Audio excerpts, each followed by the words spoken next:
Hello, today I would like to show you how to change texture settings in Myth of Empires.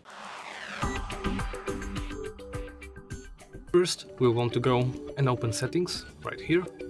We will be put right into the graphic settings.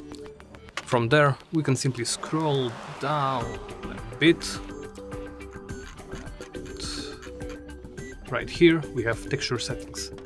Right here, we have many different options to customize. We can scale adjustment of streaming, we can amortize streaming, input amount of streaming, as well as streaming maximal anisotropy, virtual texture anisotropy, video memory of streaming full size. Many options to customize the quality of textures in your game. Honestly, this is a programmer's best dream and also a nightmare.